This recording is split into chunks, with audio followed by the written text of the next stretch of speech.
Mobil peninggalan babe gue, Haji Mansur, yang amanatnya sampai dia meninggal ini nggak boleh dijual.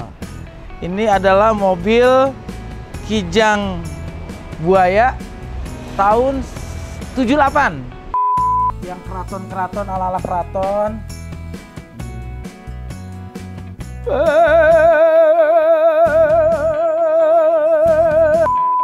Sekarang tadinya di ruang tamu babe, terima orderan di sini, terima tamu di sini, dan tadinya di sini ada jendela juga, tapi sekarang udah menjadi tempat barang-barang. Dan ini contohnya nih, kursi pelaminan macam-macam tuh. Itu biasanya yang di atas untuk pengantin sunat, agak kecil. Yang gue bisa ambil hidup dari bokap gue itu satu. Bokap gue itu selalu memikirkan hidup masa depan untuk anak-anaknya. Bagaimana anak-anaknya itu dengan usaha seperti apapun juga harus sekolah.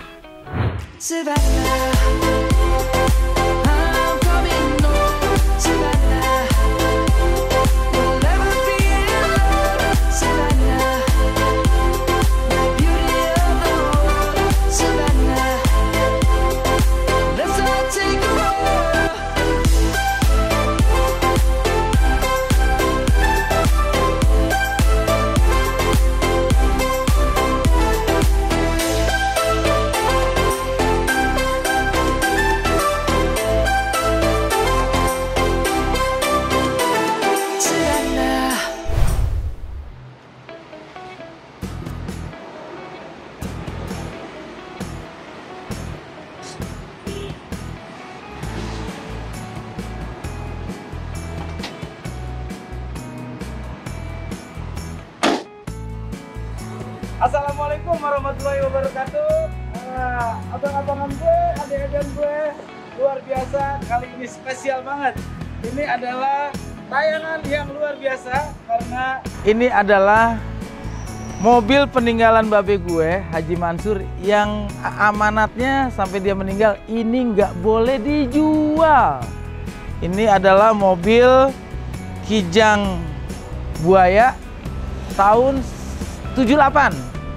Gue banyak banget kenangan dengan mobil ini. Gue belajar mobil pertama kali pakai mobil ini waktu SMP. Pernah nabrak lampu jalan di perumahan. Dan sekarang di edisi spesial kali ini kita akan membahas bagaimana kisah hidup bokap gue yang hidup sebagai pengusaha tenda dan emak gue sebagai tukang rias pengantin. Nah, kisah uniknya dulu nyokap bokap gue itu ketemu di sini. Nah, bokap gue tuh rumahnya di belakang sana, rumah orang tuanya. Nyokap gue sama gue tuh mau pergi ngeriasin dari arah Gaplek mau ke Pamulang. Ketemu di sini. Dia bilang, "Neng, mau kemana?" "Mau ngerias." Dan ternyata itu adalah awal pertemuan nyokap dan bokap gue. Dan akhirnya seumur hidup dia menetap pas di tempat di mana mereka dulu awal kali bertemu. Wah, keren banget kisahnya ya. Bagaimana serunya? Ini dia episode spesial. Bagaimana gue, anak-anak bokap gue bisa hidup dari tenda dan rias. Yuk kita lihat napak tilas. Ini rumah lama gue. Yuk kita masuk aja ke salon ya. Ini kenapa namanya salon? Karena udah jadi. Kalau belum jadi namanya calon. Karena di sini juga banyak salon yang datang, salon pengantin. Wow, maaf nih. Kalau mau masuk ke sini deg-degan ya, kayak mau masuk ke tempat apa gitu, kayak karaoke yang di Parung. Tapi ini salon, bener. Salon po gua, po Meti namanya. Oke, Meti ya, Meti Rusiani, bukan Meti Jet. Ntar nyanyi dangdut. Yuk kita masuk.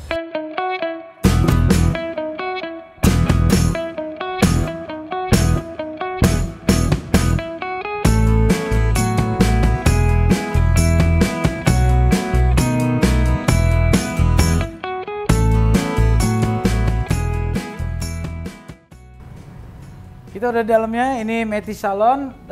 Sebenarnya adalah fokus untuk rias ya. Untuk hariannya sebenarnya nggak begitu fokus. Nih, kita lihat di sini banyak sekali baju-baju pengantin dari berbagai adat ya, dari Jawa, Sunda, Sumatera, Bali, semuanya ada. Cuma satu aja yang nggak ada ya, kita di sini pelaminan ala-ala Mozambik kita nggak ada. Kita nggak nyiapin. lengkap di sini, lengkap. Pokoknya ini sebenarnya adalah mengikuti jejak dari emak gue yang tukang rias. Dulu emak gue itu sama bokap gue jam 2 pagi biasanya baru selesai untuk proses sebuah hajatan di rumah orang. Terus kalau di zaman dulu di Betawi itu biasanya pengantin sampai jam 2 pagi, nyokap nyampe subuh, istirahat sebentar, nanti nyokap gue tuh ngerapi-rapiin baju pengantin yang habis dipakai, dicuci, setelah dicuci dilepet-lepetin lagi untuk acara berikutnya. Wah, ini banyak banget ya kayaknya ya. Tuh. Wow. Nah, ini biasanya untuk pengantin sunat nih. Kalau umur segini udah kawin, biasanya ini cuma daus mini nih, yang kawin pakai belangkon umur segini nih. Oh. Di sini gunung, di sana gunung, di tengah-tengah juga gunung. Kesini bingung, kesana bingung. Karena hidupku juga lagi bingung. Dan ada belangkon semuanya. Biasanya pengantin juga di sini sebelum mereka wedding, mereka itu ada fitting baju. Nah, ini ada lagi nih. Ini biasanya yang keraton-keraton ala-ala keraton.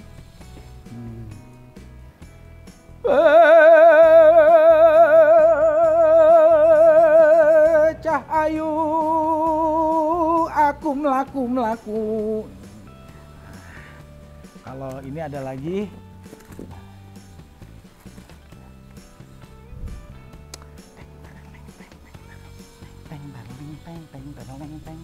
Pokoknya lengkap di sini ya, semua adat Indonesia ada semua di sini, di tempat kakak gua Pometi yang meneruskan apa yang dulu dari emak gue tukang rias.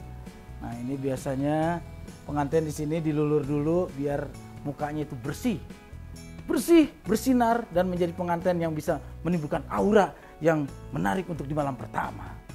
Nah, kalau di sini biasanya mereka untuk keramas, lulur, ruangannya ada di sini. Dan ini juga masih ada baju-baju pengantin, baju pengantin sunat. Dan ini semuanya banyak loh model-model dia. Sendal, slop, pokoknya lengkap sekali. Ayo, ini berarti untuk wanita. Tidak mungkin dong pria pakai hak segini, kecuali nanti temen gue si Daus nikah dia pakai yang ini, laki-lakinya pakai yang pendek. Emang si Daus nanti yang posisi sebagai mempelai wanitanya. Kita kesini lagi nih kayaknya nih. Wah. Ya, ternyata semua karyawan ini kebetulan tahun baru Islam kita syutingnya. Jadi semuanya masih pada libur dan memang jatuhnya bukan di weekend, jadi belum ada pekerjaan yang bisa jadi karyawannya nggak pada kumpul. Sekarang langsung aja kita masuk ke gudang dan lihat bagaimana dulu tempat tidur gue waktu kecil, kamar babe gue sekarang udah jadi apa. Karena gue terus terang udah jarang melihat tempat ini. Yuk.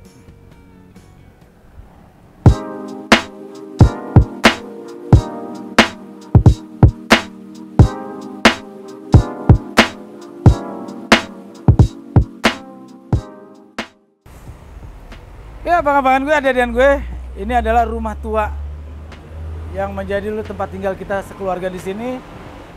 Dulu babe gudangnya di sana. Ini sekarang udah jadi rumah tuanya. Dan sekarang rumah tua ini memang sengaja kita biarkan seperti ini sebagai situs dari keluarga kita. Tapi semua fungsinya udah berubah. Tadinya di sini nih paling depan ini kamar nyokap bokap gue di sini. Kamar nyokap bokap. Tadinya 3 kamar, di los jadi 2 kamar. Dan sekarang tadinya di ruang tamu babe, terima orderan di sini, terima tamu di sini. Dan tadinya di sini ada jendela juga, tapi sekarang udah menjadi tempat barang-barang. Ini adalah untuk dekor tenda dan sebagainya. Ini bunga-bunga plastik. Ini jendela yang masih tetap kokoh dari gua kecil. Dan gue kalau paling seneng dulu di sini ada kursi, gue tiduran itu sambil lihat bulan purnama dari sana, baru bisa tidur. Dulu di sini emang TV yang nggak pernah berubah ditaruh di sini. Dan ini dulu kamar gue, dulu di kamar gue pernah tidur di sini. Dan sekarang ini jadi gudang AC untuk AC blower sewaan. Terus pas di saat gue udah remaja, abang gue di sini, gue pindah ke kamar L di sini. Terus yang paling unik lagi yang nggak berubah itu, ini lantai udah berubah ya, karena dulu lantainya lantai zaman dulu, dari lantai tehel gitu. Dulu di sini dapur emak, dan ini sekarang udah menjadi tempat untuk menyimpan semua barang-barang. Dulu ini pada akhir hayatnya emak sama babeh pengen kamar yang di belakang, yang deket sama kakak-kakak, rumah kakak-kakak. Dulu emak sama babeh pindah kamar sini, dan gue ada kamar L buat gue di sini. Sekarang semuanya udah dirombak karena fungsinya udah untuk kebutuhan nyimpen barang-barang. Ya alhamdulillah sih usahanya dipegang abang gue makin maju, dan itu yang membuat gue artinya tidak kehilangan jejak. Kursi-kursi, piring. Nah yang paling unik, dulu gue kalau setiap bulan Ramadan itu kan biasanya orang Betawi jarang hajatan. Nah di bulan Ramadan itu tugas gue sama abang gue itu menyortir piring mana yang masih layak untuk disewain sama yang enggak. Sendok yang udah bengkok-bengkok itu harus dipisahin. Nanti piring-piring yang jeleknya itu jadi bisnis sampingan gue sama abang gue. Gue jual ke warung-warung di kampus gue bawa, gue bagi-bagiin atau gue jual. Dan ini contoh kerjaan gue dulu gini nih, ngitung nih. Nih ya kalau pulang hajatan nih ya, begini nih. Nih kalau pulang hajatan gini nih. Waduh berat juga nih. Kalau pagi orang habis hajatan ngitungnya begini nih. 22 tuh wa ga pat ma 6 ju pan lan lu las 12 gablas 14 15 16 17 18 19 20 21 22 23 24 25. Berarti pas karena tempat ini isinya 50. Kalau kurang satu berarti hajatan ada yang pecah atau hilang. Nah, kalau sendok kayak begini nih. Nah. Sendok dan garpu itu seperti ini. Karet-karetin. Kita ngitungnya di sini biasa nih. Tu wa ga pat ma 6 ju pan lan lu las 12. Jadi satu ini isinya 12. Jadi hitungnya per lusin. Sendok, garpu, sendok, dan ini sendok sayur orang bilang seperti itu. Nih biasanya orang dulu nyewanya semuanya. Aduh, jadi agak-agak sedih ya mengingat zaman gua kecil. Itu juga kenapa tinggi badan gua kayak begini. Karena gua pagi itu ngangkutin ini ke mobil bak, sampai di tempat pelaminan gua nurunin, itu yang bikin gua jadi nggak tinggi-tinggi. Ini jangan disangka enteng loh, berat loh ini. Sendok kayak gini. Taruh sini aja dulu, tinggi di situ. Apalagi nih? Sih seperti gitu sih dulu kegiatan gue waktu SMP SMA. Kalau liburan gue bantuin babe untuk pekerjaan-pekerjaan yang masih bisa gue handle. Sekarang kita masuk ke gudang tenda. Yuk. Maaf ya, ini bukan kafe atau tempat wisata, tapi ini adalah jemuran. Dan lu nggak tahu kan jemuran ini buat apa? Ini adalah cover untuk kursi. Jadi kursi yang kita sewain itu menggunakan cover. Covernya seperti ini, bagus ya. Oh, kayak ubur-ubur. Nah, cara masangnya gimana, Cul? Ambil kursi satu, Cul. Kursi sewaan satu. Nah, cara masangnya juga dulu. Ini yang kalau orang hajatan kelasnya VIP, itu biasanya kursinya minta dikasih cover dan dikasih pita. Ada pita belakangnya, cuma gue nggak tahu nyimpennya di mana nih abang gue. Wah, ini Cul. Jadi kalau yang VIP kayak gini nih.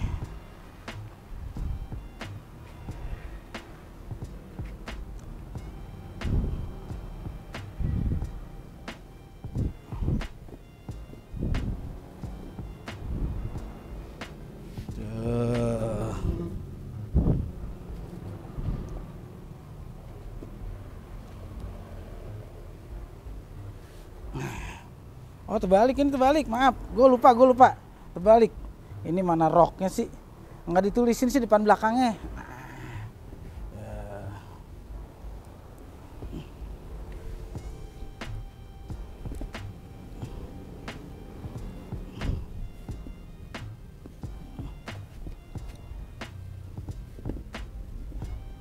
Gitu deh. Tuh. Jadi kelihatan agak rapi, kesannya eksklusif. Ini contohnya, dulu gue juga bisa bantuin ngerjain kayak gini yang ringan-ringan. Dan setelah pulang, langsung dicuci dengan karyawan yang mencuci sini, ibu-ibu sekitar warga sini, sekitar ada 7 orang. Yuk kita sekarang masuk ke gudang dan kantor untuk menerima orderan.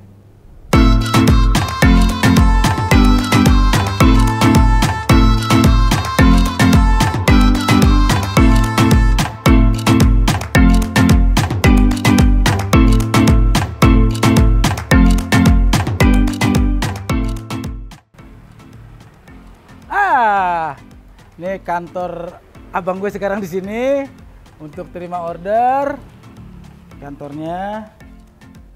Nah, sekarang nih udah kantornya, kita nggak usah masuk ke dalam ya. Takutnya ada sesuatu yang nggak boleh kita lihat. Karena sekarang bisnisnya udah murni bisnis abang gue. Dan ini contohnya nih, kursi pelaminan macam-macam tuh. Itu biasanya yang di atas untuk pengantin sunat agak kecil. Nah ini pengantin sekarang. Tapi ntar kalau pengantinnya gemuk-gemuk, dipilih lagi yang lebih luas. Dan ini biasanya untuk kedua orang tua dari mempelai, kanan kiri semuanya. Dan ini kursi untuk pengantin. Wah, Us, ini gua kasih pantun buat lu, Us. Berakit-rakit ke hulu, berenang-renang ke tepian. Mantan lu udah ke penghulu, lu masih hidup kesepian. Buruan kesini, Us. Nih pegang-pegang nih, kata orang Betawi, kalau ada pelaminan pegang. Mitosnya habis itu lo yang dapat musibah. Dapat jodoh, bukan musibah. Nih, contoh-contoh pelaminan tuh macam-macam ya. Kursinya juga, lo mau gaya Eropa juga bisa di sini. Mau gaya tradisional dari Betawi, Jawa, Sunda, Bali, Palembang, semuanya modelnya ada. Nah, ini adalah contoh aksesoris yang digunakan di pelaminan. Macam-macam, dari warnanya, dari bentuknya, dari model ukirannya, macam-macam. Nah, kita sambil nunggu abang gue katanya masih menyimpan sebagian bagaimana dulu bokap gue bagaimana mencatat setiap ada pekerjaan atau job per bulannya, itu ada catatannya di agenda-agenda. Kita lihat dulu ya agendanya seperti apa. Yang pasti ini kursinya juga banyak banget. Jadi kenapa keluarga gua nggak ada yang jadi dewan, nggak ada yang jadi ini, karena ngapain juga nyari kursi. Orang pada nyari kursi, gue malah nyewain kursi. Jadi buat gua 2024, ngapain nyari kursi? Kursi gua banyak. Lo nyari kursi habis miliaran, tapi gue punya kursi dan gue sewain, hasilnya juga miliaran.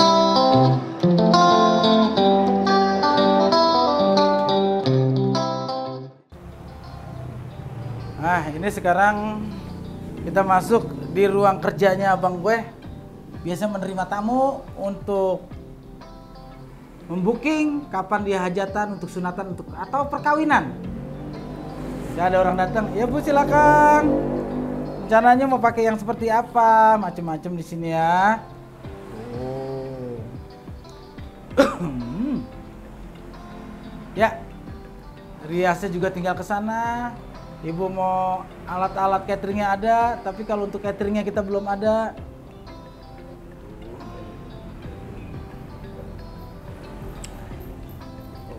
Haji Mansur Putra, HMP, Jalan Setiabudi.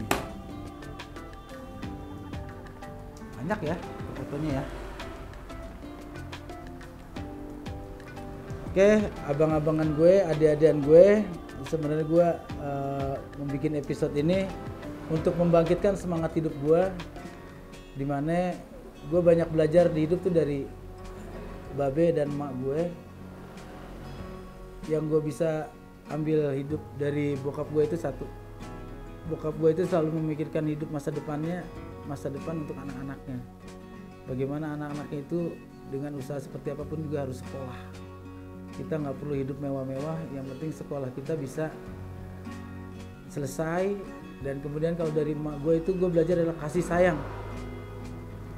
Di tengah sibuknya dia menjadi perias pengantin di kampung, membantu suami bekerja, tapi kasih sayang terhadap anak-anak itu full. Nggak pernah anak-anaknya itu yang sakit bisa terbengkelai, tapi bagaimana juga masih bisa nganterin anaknya untuk pergi ke mantri suntik atau ke tukang sembur zaman dulu kalau anak-anaknya sakit.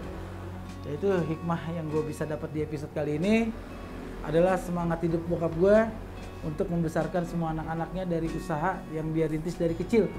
Jadi usaha ini sekitar 50 tahun yang lalu, bokap gue nggak langsung modal besar, modalnya itu kecil. Emak gue ngerias pakai sepeda, dan bokap gue dulu belum punya kendaraan unit untuk mengantar, tapi pelan-pelan nabung. Akhirnya bokap bisa punya kendaraan dan bisa membesarkan anak-anaknya. Ya semoga tayangan ini bisa bermanfaat buat gue khususnya sama keluarga gue, dan juga buat lo semuanya bahwa hidup kita juga jangan melupakan sejarah. Mungkin gue sekarang udah gak berkecimpung di bisnis seperti ini, tapi bagaimanapun juga gue hidup dari sini. Dan gue tetap menghargai perjuangan orang tua gue, nyokap gue, emak gue, bagaimana biar anak-anak itu yang penting adalah sekolah, karena pendidikan itu adalah hal yang sangat penting di dunia ini. Terima kasih, semoga bermanfaat, dan jangan lupa untuk subscribe, like, share, and comment channel YouTube Abang Narji.